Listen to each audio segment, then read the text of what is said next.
नमस्कार दोस्तों, स्वागत है आपका अपने YouTube चैनल मोटिस स्टडी पे। दोस्तों, आज हम चर्चा करेंगे पर्यावरण के टॉप मोस्ट 23 प्रश्नों पे, जो कि C TET, MP TET, REET, super TET सभी एग्ज़ाम में पूछे जाते हैं। प्रश्न पहला है, तने के रूप में प्राप्त किन सब्जियों को हम अपने भोजन में प्रयोग करते हैं? तो ऑप्शन नंबर पहला बिल्कुल सही है, आलू, अरबी, प्याज। अगला प्रश्न है, जंतु भोजन के लिए किन पर निर्भर करते हैं? तो ऑप्शन नंबर चौथा बिल्कुल सही है, उत्पादक एवं उपभोक्ता दोनों पर। अगला प्रश्न है, मनुष्य को सर्वाहारी कहा जाता है क्योंकि वह पौधों व जीवों दोनों के उत्पादों को खाता है। अगला प्रश्न है, तिल चिट्टे को उसके खाद्य पदार्थ के आधार पर किस श्रेणी में रखा जाता है? तो ऑप्शन नंबर चौथा बिल्कुल सही है, सर्वाहारी। अगला है,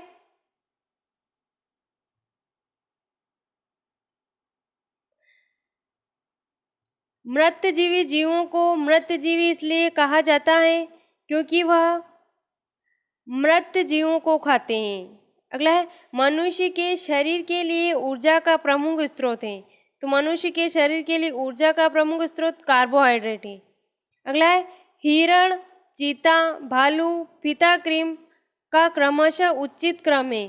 तो ऑप्शन नंबर पहला बिल्कुल सही है, शाकाहारी, मांसाहारी, सर्वाहारी और परजीवी।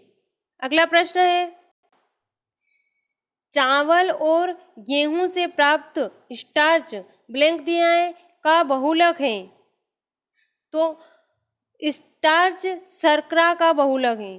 अगला है, विटामिन ऐसे पदार्थ हैं जो हीनताजन्य रोगों से बचाव के लिए थोड़ी मात्रा में आवश्यक है। ऑप्शन नंबर चौथा बिल्कुल सही है। अगला प्रश्न है, दूध व दूध उत्पादों में मुख्यतः पाया जाता है।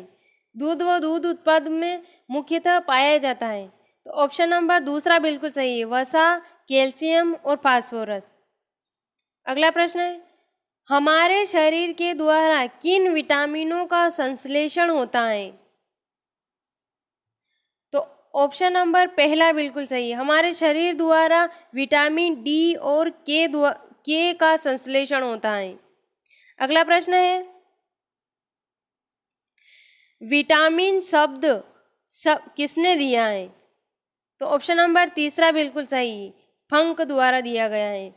सेब, संतरा, अनार और केले को खाने के पश्चात संतरे का स्वाद सभी से भिन्न था क्योंकि इसमें विटामिन सी पाया जाता है। ऑप्शन नंबर चौथा बिल्कुल सही है। अगला प्रश्न है, मछली का तेल व सूर्य का प्रकाश दांतों व हड्डियों को मजबूत बनाने वाले कौन से विटामिन के प्रमुख कारक हैं? ऑप्शन नंबर चौथा बिल्कुल सही है, विटामिन डी के। चावल को पॉलिश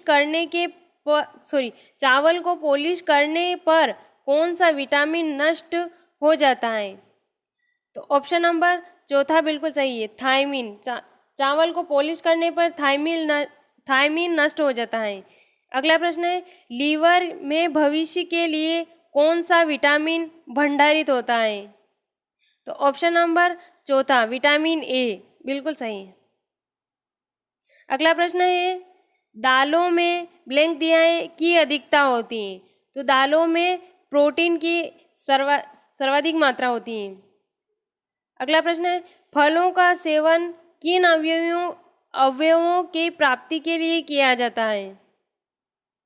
तो फलों का सेवन विटामिन के लिए किया जाता है। अगला प्रश्न है, संतुलित आहार में प्रोटीन युक्त पदार्थों का होना आवश्यक है क्योंकि ऑप्शन नंबर पहला सही है, ये शारीरिक अवयवों के निर्माण में सहायक है। मिड डे मील में उपरोक्त में से कोई नहीं। ऑप्शन नंबर चौथा बिल्कुल सही है। मिड डे मील योजना में बच्चों से खाना बनाया जाता है, ये गलत है। बच्चों से खाने की सामग्री मंगवाई जाती है, ये भी गलत है। अध्यापक गण खाना पकाते हैं, ये भी गलत है। उपरोक्त में से कोई नहीं। ऑप्शन नंबर चौथा बिल्कुल सही होगा। अगला प्रश्न है, निम्नलिखित में से कौन सा विटामिन का कार्य है? तो ऑप्शन नंबर दूसरा बिल्कुल सही। विटामिन शरीर में कार्बोहाइड्रेट, प्रोटीन और वसा का गठन करता है। ऑप्शन नंबर दूसरा बिल्कुल सही। संतुलित आहार में प्रोटीन युक्त पदार्थों का होना आवश्यक है, क्योंकि ये शरीर में स्फूर्ति बनाए रखते हैं। ऑप्शन नंबर तीसरा बिल्कुल सही है। अगला प्रश्न है, मिड डे मील की शुरुआत कब हुई थी? मोस्ट इम्पोर्टेंट क्वेश्चन है जो सभी टेट एग्जाम में पूछा जाता है।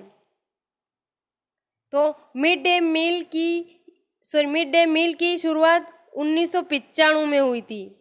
ऑप्शन नंबर तीसरा बिल्कुल सही है। ये थे टॉप मोस्ट 23 प्रश्न। अच्छा लगता है तो वीडियो को लाइक, शेयर और चैनल को सब्सक्राइब ज़रूर करिएगा। धन्यवाद। मिलते हैं एक नए अपडेट के साथ। जय हिंद, जय भारत।